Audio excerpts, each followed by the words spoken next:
My dad tried to sell my house using a power of attorney that had already been revoked.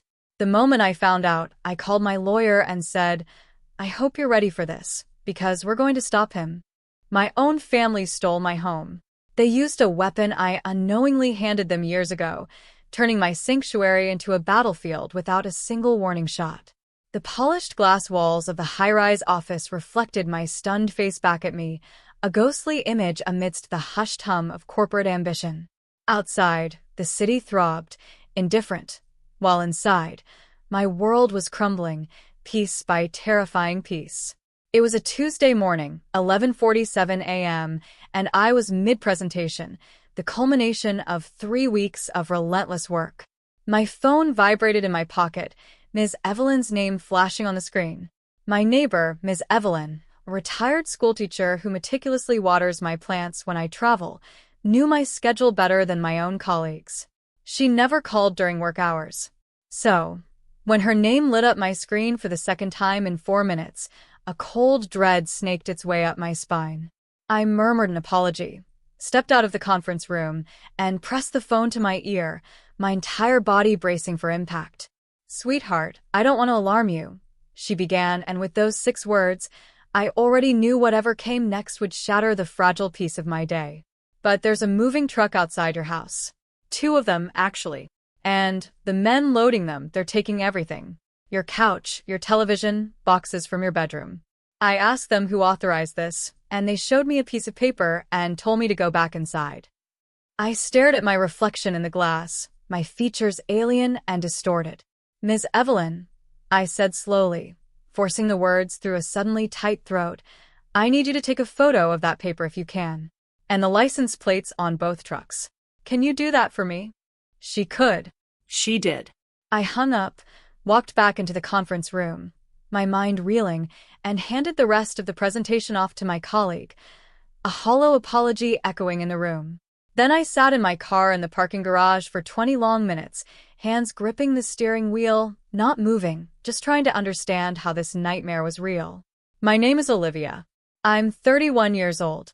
I'm a project manager at a logistics firm, and for the past 4 years, I have owned a 3-bedroom house in Naperville, Illinois. Not with a partner, not with help. I bought it entirely on my own. My down payment, my mortgage, my name on every single document. My parents contributed nothing to that house. My younger brother, Ryan, contributed nothing. I worked 60-hour weeks for 2 agonizing years, saving for that down payment. I skipped vacations. I drove a car with a cracked dashboard and no working air conditioning for 18 months, so I could squirrel away every extra dollar. That house was mine, every square foot of it, a testament to my grit and independence. Ryan is 26. He has never held a job for longer than 8 months. He has what my mother, Martha, calls a gambling problem and what I call a catastrophic, unmanaged addiction that my parents, Martha and Robert, have been enabling since he was 19 years old. Over the years, they've paid off his credit cards twice, co-signed a car loan that he predictably defaulted on, and covered 3 months of back rent when his landlord threatened eviction. Each time, they swore it was just this once. Each time, Ryan burned through whatever safety net they gave him, leaving a trail of wreckage in his wake. I love my brother. I truly do. But I stopped letting his chaos touch my life 2 years ago. I thought I had made that boundary clear. Apparently, I had not made it clear enough.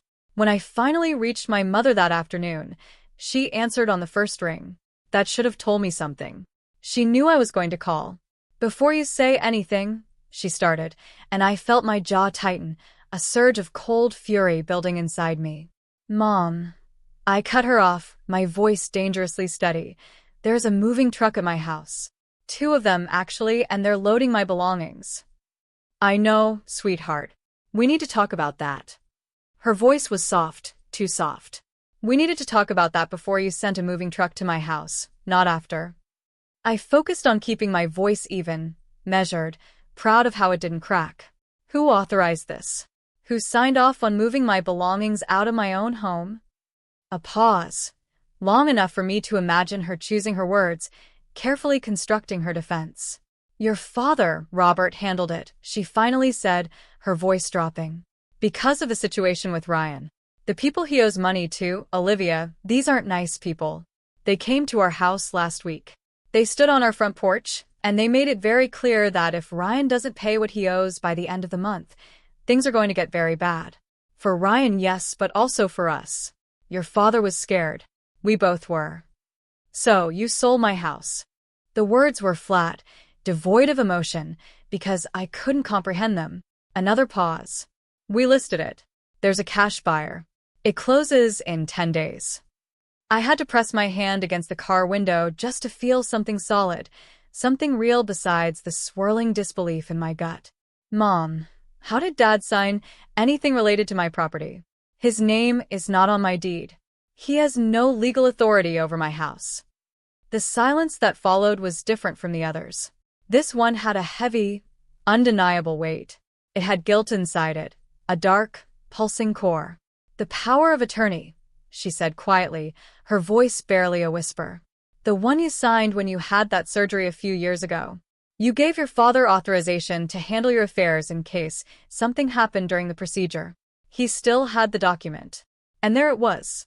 4 years ago, I had a laparoscopic surgery, routine, but still surgery. My doctor had walked me through the standard recommendation of having someone with legal authority to make decisions in case of complications. I trusted my father. Of course I did. He was my father. I had signed the power of attorney document, had it notarized, and handed it to him without a second thought, believing it was an act of responsible planning, not a ticking time bomb.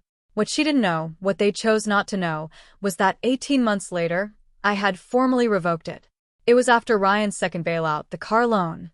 I had watched my father co-sign that loan. Watched him put his own financial stability at risk for a son who had proven repeatedly that he would not honor his commitments, and something shifted in me. A cold, hard resolve solidified. I didn't say anything dramatic. I didn't make an announcement. I simply called an attorney, Sarah, filed the revocation paperwork, had it recorded with the county, and sent my father a certified letter informing him that the power of attorney he held was no longer valid. My father signed for that letter himself. I had the receipt. Whether he had genuinely forgotten, or whether he had chosen to pretend he had forgotten, I did not yet know. But I was going to find out. Mom, I said, my voice now laced with an icy calm. That power of attorney was revoked 1.5 years ago. I sent Dad a certified letter. The revocation is on file with the county recorder's office. Whatever he signed, whatever he told that cash buyer, he had no legal authority to do any of it. The silence this time was the longest yet, a palpable tension humming between us. That can't be right, she finally said, her voice shifting, less guilty now, more defensive, more desperate. He wouldn't have done this if he didn't believe he had the right to. Whether he believed it doesn't change whether it was legal, I countered, my voice flat. It wasn't. I need you to call off those movers, Mom. Right now. Today. If my furniture leaves the house, this goes from a civil matter to theft. She said she would talk to my father. She said to give them a little time. She said, her voice pleading, please don't do anything rash. I called my attorney, Sarah, instead. She had handled my real estate transactions since I bought the house, and I reached her within the hour. I forwarded her the photos Ms. Evelyn had taken, the document the movers had shown her, the truck plates, a painfully clear image of men carrying my television set through my own front door. I told her everything my mother had just told me. Sarah was quiet for a moment, her silence a professional calculation, and then she spoke, her voice crisp and decisive. Olivia, whoever that cash buyer is, they cannot close on a title that was transferred fraudulently. Your name is still on that deed. Your father's authority was revoked and recorded. No title company worth anything is going to ensure this sale. Can we stop the movers? I asked, my voice edged with desperation. I'm filing for an emergency injunction in the next 30 minutes, she said, her words a lifeline. And I'm calling the Naperville Police Department to flag this as an unauthorized removal of property. Do not engage your parents further tonight. Let me work. I drove home. It took me 3 hours. I remember almost nothing about the drive, the highway, the exits, the familiar streets of my neighborhood. My brain was stuck on a loop, replaying the same terrifying scenario. My father, Robert, had a document he knew was invalid. He had used it to list my house with a real estate agent, to accept a cash offer, to send movers to clear out my belongings. He had done all of this while I was 200 miles away, presenting quarterly projections to people who had no idea my life was being dismantled behind my back. The violation felt absolute, a sickening punch to the gut. When I pulled onto my street, one of the two moving trucks was still there. The other had left. Ms. Evelyn was standing on her porch, arms crossed, and when she saw my car, she pointed at the truck with an expression that could have stripped paint. The movers, when I showed them the emergency injunction paperwork on my phone, stopped immediately. They were hired hands, after all. They didn't want any part of whatever this dark, family drama was. They unloaded what they had already taken from the second truck, stacking it on my lawn, and left within 20 minutes, their faces grim. The first truck, though, was gone. A portion of my belongings, mostly boxes from my home office and my guest bedroom, was somewhere I did not yet know. I stood in my partially empty living room, the blank spaces where my furniture used to be screaming at me, and in that moment, I made a decision. A very cold, very clear decision. My parents called that evening. My father this time. His voice was the voice I had heard my entire childhood when he was preparing to explain to me why something that seemed unfair was actually reasonable if I thought about it the right way. Measured, patient, slightly disappointed in advance, as though he already knew I was going to be difficult about this. "I want you to understand," he said, his tone carefully controlled, "that I did not do this to hurt you. I did this because your brother Ryan's life is in danger. Real danger, Olivia. These people have made threats." "I understand that," I said, my voice flat, holding on to my composure by a thread. "And I'm genuinely sorry that Ryan is in that situation, but his debt is not my debt. His choices are not my responsibility. You cannot sell my house to pay for consequences I had no part in creating. You have a good job. You can buy another house. Ryan doesn't have those options." I let that sentence sit there for a moment, letting the sheer audacity of it sink in. "You are telling me," I said slowly, making sure I had heard it correctly, "that because I made responsible choices and Ryan didn't, I should be the one to lose something?" "I'm telling you that family takes care of family." His voice was firm, resolute. "Then sell your house," I said, the words cutting like ice. "If family takes care of family, sell your house and pay Ryan's debt. You have equity. You have options. You chose not to use them. You chose to use mine instead, without my knowledge, without my consent, using a document you knew I had revoked. That is not family taking care of family. That is theft." He hung up. The silence that followed was deafening, but it was my silence now. 2 days later, my phone started ringing with numbers I recognized. Aunts, uncles, a cousin I hadn't spoken to in 3 years. Word had spread through the extended family network with the efficiency that only family gossip can achieve, and the verdict, apparently, had already been delivered. I was being selfish. My brother's safety was at stake. Why was I making this about money and legality when someone's life was on the line? I let most of those calls go to voicemail. For the ones I answered, I said the same thing each time, my voice dripping with controlled sarcasm. "If this is truly a family emergency, I'd love to see the family come together. I'll send you my brother's Deb. T figure. You can Venmo your share directly to me, and I'll make sure it gets to the right people, since family takes care of family." Not one of them took me up on it.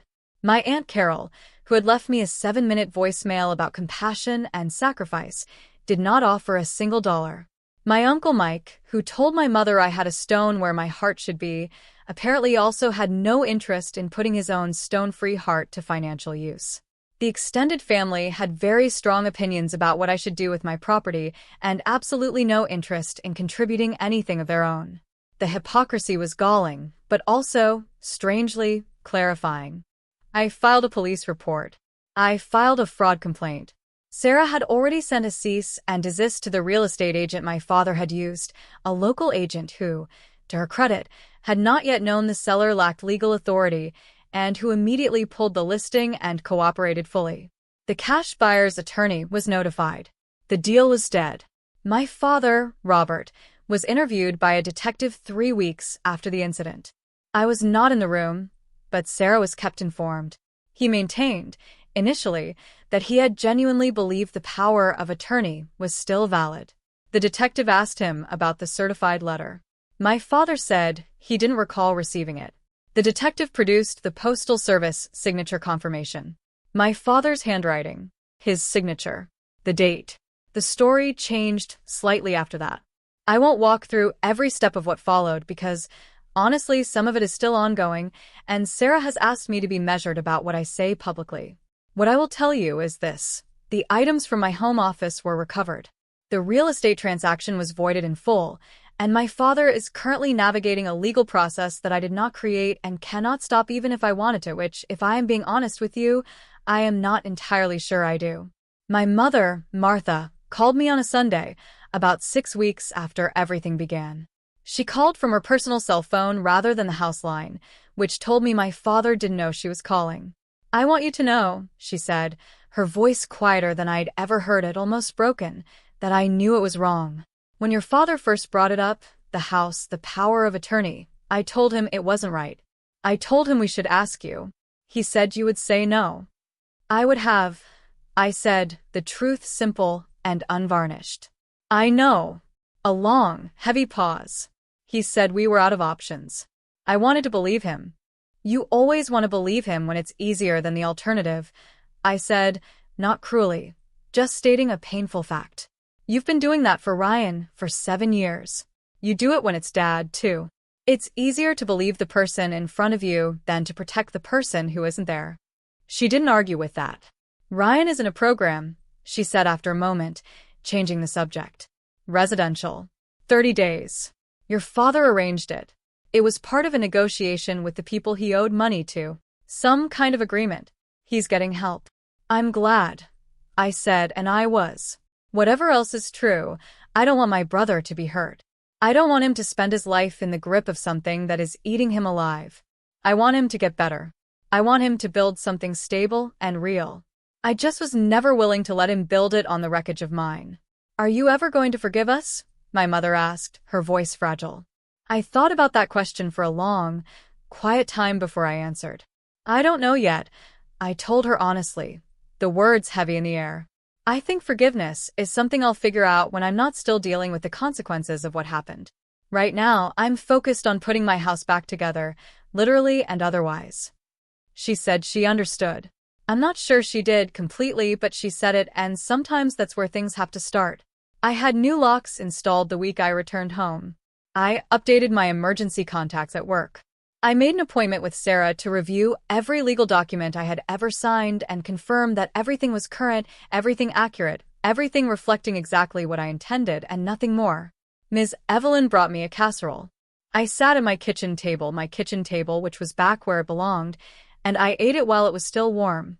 And I looked around at the walls of the house I had built for myself, and I thought about the version of me from 4 years ago who had skipped vacations and driven a car with no air conditioning, so she could have something that was fully, legally, unambiguously hers. That version of me was right to do it, and she was right to protect it. A lot of people, when they heard what happened to me, asked some version of the same question. How did I stay so calm? How did I not fall apart? How did I keep it together when my own family was dismantling my life from underneath me? The honest answer is that I didn't always. There were nights in those early weeks where I sat on my bathroom floor and cried until I couldn't anymore, tears of betrayal and rage and fear.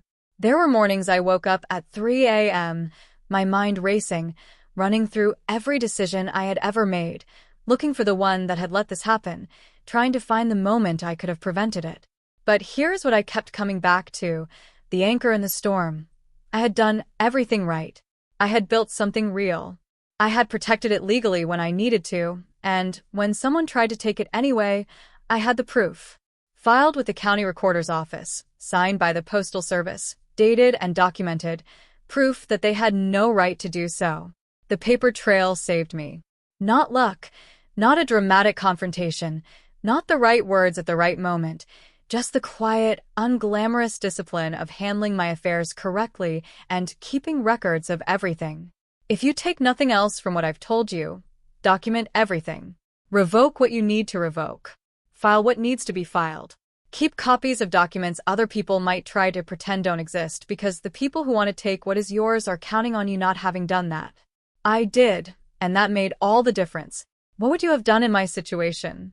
Would you have fought as hard, or let family loyalty win? Let me know your thoughts in the comments below.